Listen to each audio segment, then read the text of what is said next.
आज के गरिमापूर्ण समारोह में कार्यक्रम की अध्यक्षता कर रही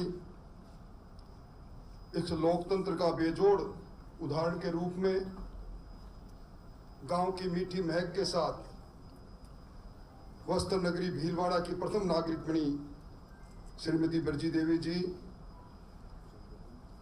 राजनीति की चलती फिरती पाठशाला जिनके साथ लंबे समय तक अलग अलग रूप में काम करने का मौका मिला और आज महामहिम के पद पर हैं। जब मैं इस कार्यक्रम में आ रहा था तो मुझे पूछा कि सतीश जी की पुस्तक का विमोचन गुलाब जी भाई साहब करने आ रहे हैं। आज भी जिनकी स्मृतियां पूरे राजस्थान के अंदर प्रवास के दौरान सरलता की, शुचिता की उदाहरण के रूप में लोग देते हैं, ऐसे आज के कार्यक्रम के मुख्य अतिथि महामहिम राज्यपाल आदरणीय गुलाब जी, इस पुस्तक के रचयिता और निश्चित तौर पर एक ऐसे व्यक्तित्व के धनी। मैंने जब सतीश जी पूनिया प्रदेश अध्यक्ष थे, एक कार्यक्रम में कहा था, रॉकेट की तरह प्रवास करने वाले हमारे प्रदेश अध्यक्ष, जिन्होंने पूरे राजस्थान को अलग अलग पदों पर रहते हुए नापने का काम किया, ऐसे इस पुस्तक के लेखक भारतीय जनता पार्टी के आज की सत्ता में आने के एक प्रमुख स्तंभ सम्मान्य सतीश पूनिया जी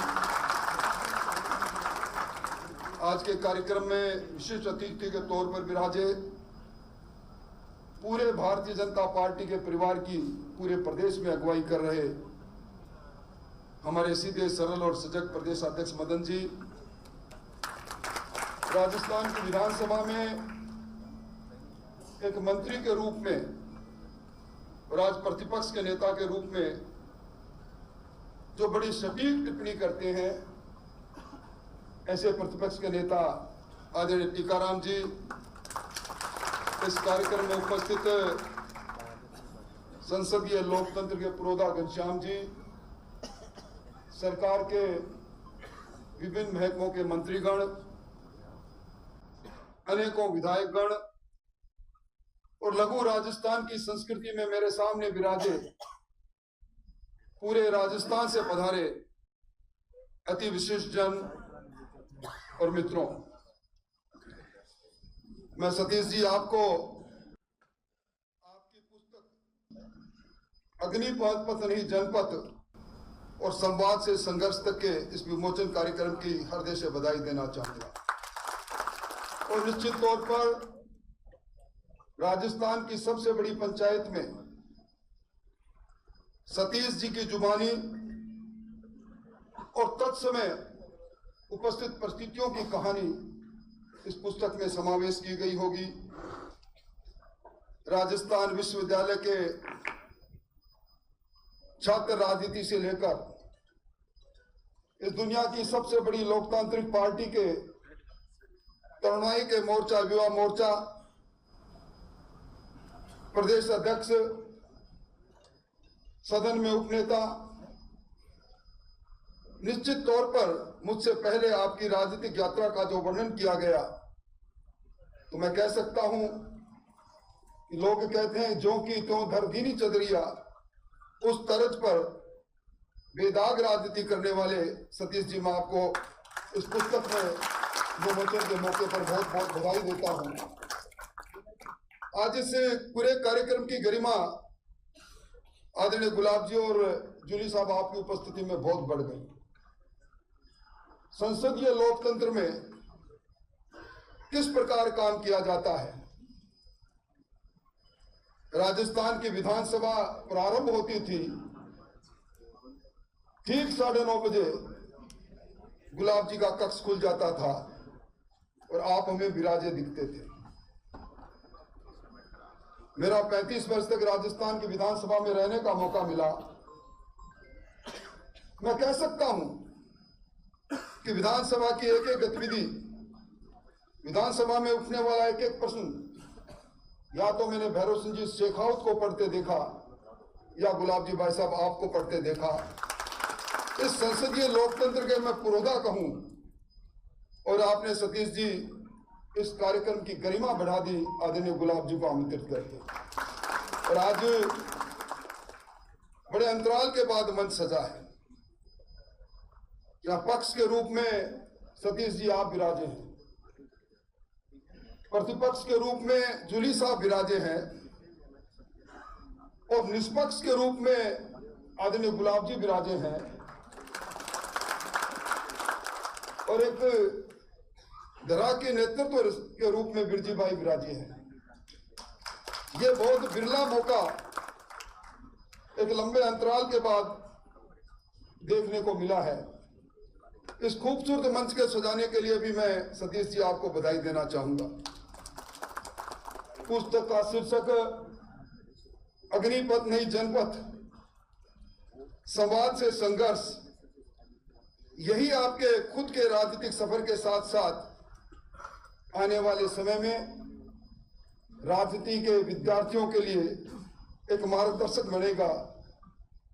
निश्चित तौर पर अग्निपथ पर जो चलता है तप तप कर कुंदन बनता है, और जो अग्निपथ पर कुंदन की तरह तप के आगे बढ़ता है जनपथ उसी को मिलता है। और ताजा उदाहरण अगर हम देखें, आज मॉर्निंग कंसल्ट कहता है कि दुनिया में सबसे लोकप्रिय नेता नरेंद्र मोदी जी हैं, वह भी अग्निपथ के वाहक बनकर आज जनपथ के वाहक बने। इससे बड़ी बात क्या हो सकती है। और जब संघर्ष और संवाद की बात आप करते हैं, हर संघर्ष के पीछे संवाद ही उसका मूल मंत्र रहता है। अभी हाल ही में ऑपरेशन हमने अभी देखा पाकिस्तान का ऑपरेशन सिंदूर। जब पाकिस्तान की सेना ने घुटने टेके, उसके बाद संवाद हुआ, और संघर्ष का परिणति तो आज के युग में संवाद के साथ ही समाप्त होती है। परंतु मैं इस बात के लिए बधाई देना चाहूंगा, बिरले व्यक्ति ऐसे होते हैं जो अपने राजनीतिक सफर को बड़ी मजबूती के साथ सार्वजनिक जीवन में साझा करने की हिम्मत करते हैं। मैं ये बात कह सकता हूं, आदरणीय गुलाब जी आप विराजे हैं, सतीश जी विराजे हैं। गुलाब जी भाई साहब आपके साथ और सतीश जी के साथ काम करने का आनंद ही कुछ और था। उन पहलुओं को याद करता हूं तो निश्चित तौर पर जिस खुलापन के साथ संवाद भी होता था, आपके उस निवास के ऊपर के कमरे में कई बार सतीश जी और हम संवाद करते करते संघर्ष पर भी पहुंचते थे, पर आपका वो मार्गदर्शन हमेशा हमें मिलता रहा। और मुझे कहने में संकोच नहीं, सतीश जी राजनीतिक मुद्दों को पकड़ना, ढूंढना और उसको जनता का मुद्दा बना देना, ये खूबी आपके व्यक्तित्व में मैंने देखी। और आज हमारी सरकार की बुनियाद में वो सारे मुद्दे, जिन मुद्दों को आपने सड़क पर संघर्ष करके जन मुद्दे बना दिए, आज उसी के कारण है कि आज हमारे भजन लाल जी की सरकार का जन्म हुआ। राजनीति करवट लेती है। राजनीति की चर्चा जब घनश्याम जी से करते हैं, गुलाब जी से करते हैं, पक्ष और प्रतिपक्ष के संवाद की चर्चा करते हैं, कई उदाहरण सामने आते हैं। पर आज का परिप्रेक्ष्य जब मैं देखता हूं, पक्ष और प्रतिपक्ष को दो एयर टाइट कंपार्टमेंट की तरफ देखता हूं, तो निश्चित तौर पर यह लगता है कि कहीं न कहीं हम पुराने इतिहास को विस्मृत करते जा रहे हैं। विधानसभा में मुद्दों की बात हो, विधानसभा में व्यक्तिगत टिप्पणियां हो, विधानसभा में गतिरोध हो, और विधानसभा में अध्यक्ष पर भी टिप्पणी हो। मैं समझता हूं इन सारी चीजों को अगर हम देखें तो कहीं न कहीं संसदीय लोकतंत्र के अंदर विचार विमर्श के ये केंद्र कहीं शोरगुल का केंद्र तो नहीं बन गए, इसकी चिंता आज बुद्धिजीवी भी करने लगे हैं। मुझे गुलाब जी वैसा वो समय याद आता है। कांग्रेस की सरकार, planning commission, finance commission Rajasthan में आया। भैरव सिंह जी प्रतिपक्ष के नेता, आप और भैरव सिंह जी और घनश्याम जी, फाइनेंस कमीशन को ज्ञापन देना था। फाइनेंस कमीशन उस समय तय करता था राज्य की स्थिति के अनुसार केंद्र के टैक्सेस में और केंद्र की ग्रांट में किस प्रकार उस प्रदेश को सहायता मिलेगी। मैंने उन ज्ञापनों को बनते और फाड़ते देखा।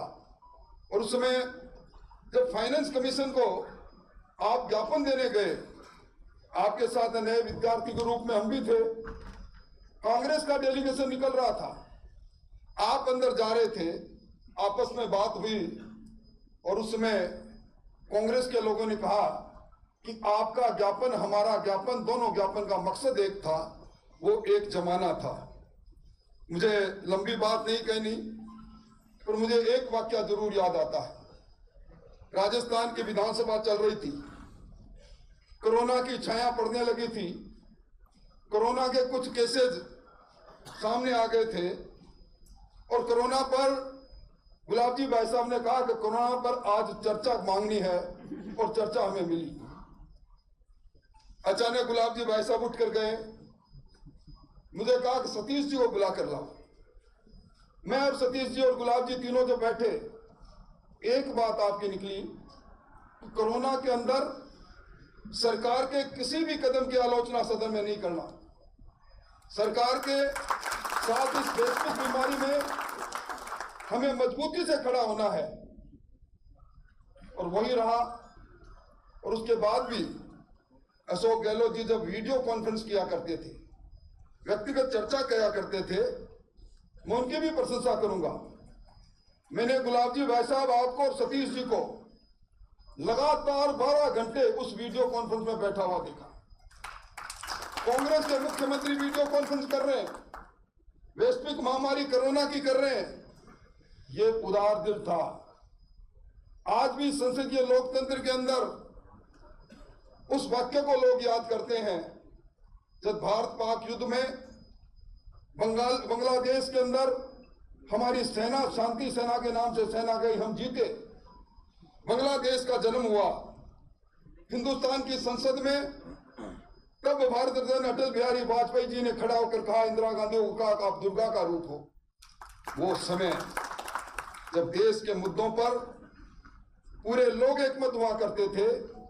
और आज जब मैं कई बार बहस देखता हूं एयर स्ट्राइक की, सर्जिकल स्ट्राइक की, ऑपरेशन संदूर की, मैं कोई राजनीतिक बात नहीं कर रहा, पर उसके अंदर कई बार सबूतों की बात होती है तो निश्चित तौर पर कहीं न कहीं बात होती है। गुलाब जी भाई साहब को एक वाक्य याद और दिलाना चाहता हूं। आज सीपी जोशी साहब नहीं पधारे, पर आप कई मुद्दों पर विधानसभा में किस प्रकार करते थे। गुरुकुल विश्वविद्यालय का बिल आया, मैं जाकर दौरा करके आया। गुरुकुल विश्वविद्यालय में आधारभूत संरचनाएं जो दिखाई गई थी वो बिल्कुल नहीं थी। मैंने गुलाब जी को आकर फोटो दिखाई, गुलाब जी ने सतीश जी को बुलाया और जाकर सीपी जोशी साहब के सामने कहा कि बिल लेकर आ रहे हो, आप बिल में बता रहे हो इतना भवन बन गया, इतनी लाइब्रेरी बन गई, इतनी पुस्तक है, हालात ये है। और उसी समय सीपी जोशी साहब ने सीकर के कलेक्टर से बात की। 35 साल में मैंने पहली बार देखा विधानसभा का अध्यक्ष गुलाब जी के कहने पर निर्देश देते हैं सरकार को, ये बिल पेश नहीं होगा, बिल विड्रॉ करो। बिल विड्रॉ हुआ, ऐसा समय भी था। मैं आपको ज्यादा क्या कहूं, निश्चित तौर पर हमारा लोकतंत्र और संसदीय लोकतंत्र जवान होता जा रहा है। हमें आजादी का गौरवशाली अमृत महोत्सव मना रहे हैं, पर इस समय में भी जब हमारे पड़ोसी देश मुल्क में लोकतंत्र समाप्त हो रहा है, पाकिस्तान की हालत आपसे छुपी हुई, नेपाल की छुपी नहीं, बांग्लादेश की छुपी नहीं हुई, लंका की छुपी नहीं, आज भी लोग लोकतंत्र की जननी हमारे देश को कहते हैं। और निश्चित तौर पर सिर्फ यही कारण रहा होगा कि आपकी पुस्तक में आपने जिन विचारों को लिखा। मैं एक जगह पढ़ रहा था, देश के प्रधानमंत्री जी ने 1 लाख गैर राजनीतिक युवाओं से अपील की कि आप राजनीति में आओ। आज सुचिता की राजनीति, और आजकल मैं देखता हूं अभी पूरी राजधानी में आप जाओगे तो अटा पड़ा है। अपनी शुभकामनाएं, अपने जन्मदिवस पर अपने युवा नेता को जन्मदिवस पर बधाई। सतीश जी एक वेंडर है आपके हमारे इलाके का, उसने आजकल व्यापार खोल रखा है। व्यापार में वो टेंडर लेता है, कोई नेता उनसे संपर्क करेंगे तो उसके जन्मदिवस पर इतने हजार होल्डिंग उसकी अलग अलग भाव भंगिमा में छपाकर और शहर के प्रमुख जगह पर टांग देंगे। आज इसी प्रकार की राजनीति के अंदर एक होल्डिंग और एक अच्छी गाड़ी के साथ नेता पैदा होते हैं। मैंने आपको पैदल चलते हुए देखा, संघर्ष करते हुए देखा, आपके पैर में फ्रैक्चर होते हुए देखा। निश्चित तौर पर आप जैसे कर्मयोगी द्वारा लिखी गई ये पुस्तक नौजवानों के लिए प्रेरणा का वो बनेगी। और मैं मेरी बात समाप्त करूं उससे पहले एक बात जरूर कहूंगा, आप मेरे में बड़ी समानता है। आपको मुझे दोनों को सांप सीढ़ी ने, उस सांप ने उस समय डसा जब 87 पर अपने थे। आप और मैं एक ही जिले से हैं। अब आपने पुस्तक लिखना चालू कर दिया तो मैंने भी कुछ आलेख लिखना चालू कर दिए। तो अगली बार मेरे आलोकों की संख्या जब 51 पार कर जाएंगे, जब आपको मेरी पुस्तक के विमोचन में गुलाब जी को लेकर आना पड़ेगा। तो मैं राजनीति के इस माहौल के अंदर आज मैं जीवंतता देख रहा हूं।